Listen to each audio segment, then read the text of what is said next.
Hi, I'm Kevin Hill, and today we're going to do a beautiful, soft autumn scene with a little forest and maybe some light filtering through the trees. I think it'll be really pretty. And of course, if you're enjoying these, be sure to leave a like and subscribe for more painting videos. Let's get started. We'll start off today with a very, very light, soft yellow-brown color. And let's just start sticking this here right along the bottom. Now I coated from just about here all the way to the top with a little bit of our clear gel medium and a slightly dirty brush, as you can see. That was kind of accidental, but it doesn't make any difference. What that clear gel will do is, number one, it's almost feels sticky. It's not very runny. It comes in a tube, so it's more like a paint. And it just helps the oil color that we're putting on top of it. It helps it to kind of move around, but it's still we're able to maintain a little control over the paint. It's not too slippery, is what I'm trying to say. So anyways, I'm doing that because I want a soft, misty background. Ordinarily, I wouldn't do that because there's no need. Ordinarily, it just goes over the sky, but today there really isn't any sky. So we're treating this background as kind of our sky area. All right. Now we'll take a slightly darker brown here on a filbert brush. And we're just going to start thinking about some beautiful trees here in the background. There you go. They'll kind of slip and slide a little more than normal. Well, it'd be as if you were painting it over a sky area. There. And I put a little extra clear gel in there because I really did want fuzzy edges. So I'm kind of using it to my advantage. There. If you know your tools and you know your paint, you'll know what happens.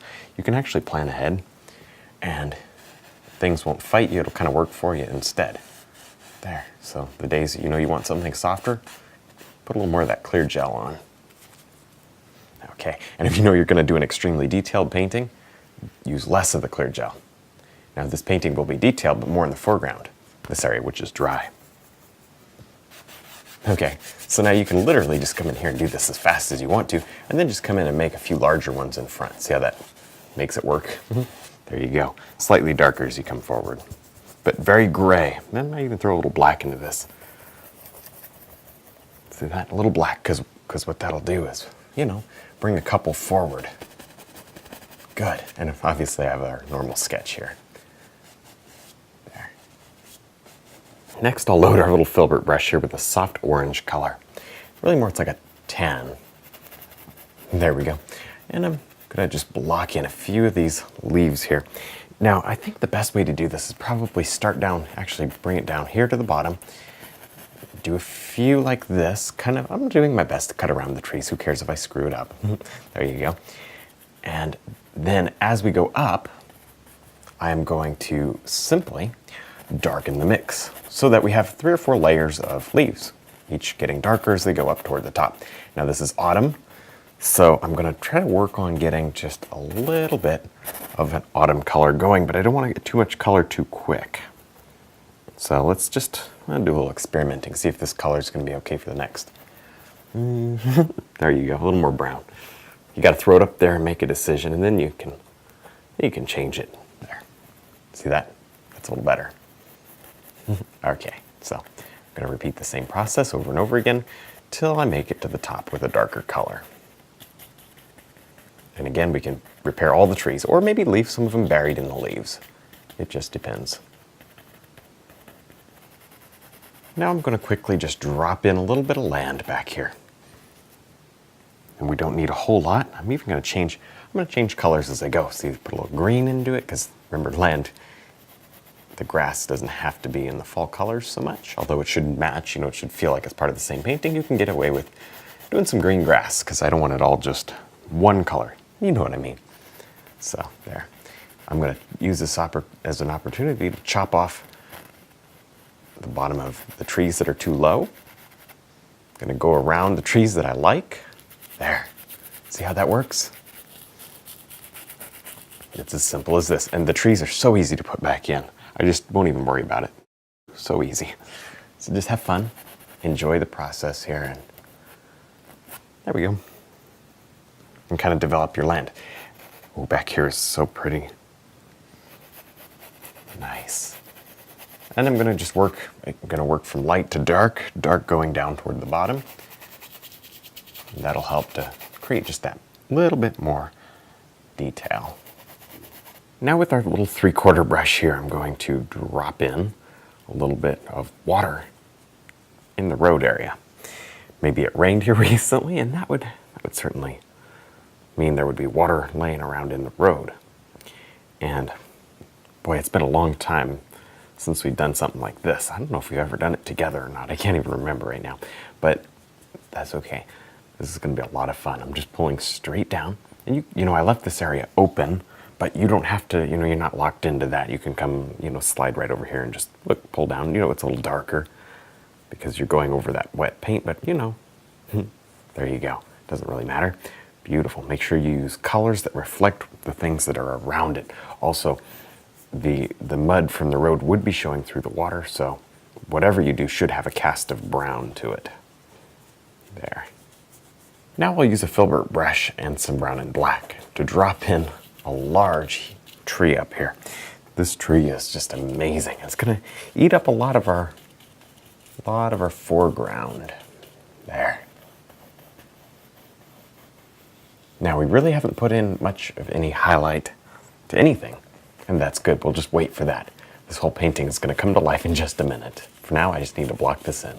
Now I'm going to spend just the next few minutes dropping in some beautiful leaves to this tree. I don't want them all red. I'll go to some yellow every once in a while. And maybe toward the end, I'll change to the detail brush just to give myself a little bit of a nicer look to the edges. But do most of your work here with the filbert, otherwise you'll be sitting here all day long. And I'm sure you probably don't want to do that. All right, now maybe as you go up, see, we can go lighter as we go up to the top. That's fine. That's cool. Do some variations in there. Why not? I'm going to change the color all the time. There. Maybe as we work our way across to the left, maybe you want it to get darker. We can do that. Look at that. See that? That's a lot better than just picking one color and doing the whole tree that color. Good. That'll show over all these darker leaves. That nice red there. We'll just spend the next couple minutes doing this, and then we'll move on to something else. Now, as you can see, I spent just a couple minutes putting in a mid-tone grass. There's no real dark areas yet, and no highlights. So for now, let's go ahead and just imagine our light source here, filtering through these trees. I've got my little detail brush, and I'm going to carefully place on some highlight. There. I'm going to use my detail round here in the background and in the middle ground. Maybe in the foreground I'll change to something a little bigger. There. I want this grass to be extremely bright because really the light in this painting is the whole point. That's about all we're worried about. There. And I'm going to break some of this up with dark. I'm just putting in the highlight. I chose this brush because it's very soft. Extremely soft, and it should layer over without cutting through the paint at all, if you're careful. There. You can adjust this as we go along. Now back here, there's not much paint back here, so I'm just gonna, I think I can get away with this right here. I just stroke it like that. Yeah, that's good enough. And it doesn't really mix too much, so that's good. You always have to be flexible though. If yours mixes, then you might have to go to more of like a choppy stroke. There. Or even maybe absorb some of the loose oil with a paper towel. Now I'm going to go ahead and drop on a little bit of twisted bark to this tree up here.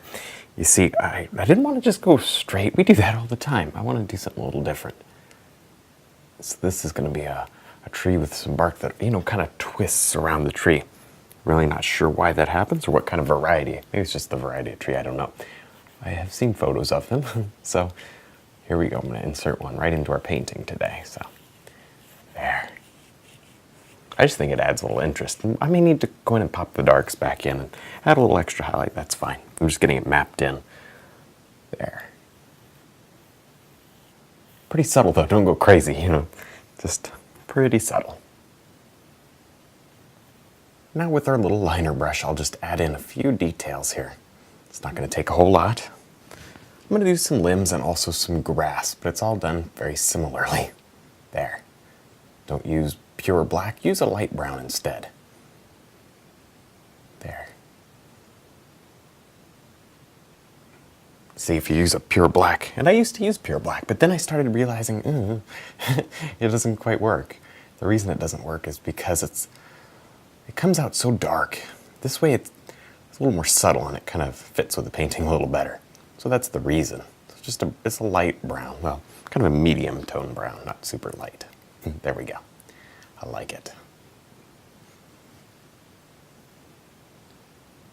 All right, well, I think we're done. I had a lot of fun. I hope you did too. Don't forget to check out my website, my DVDs, and also my brush line. Thanks for watching.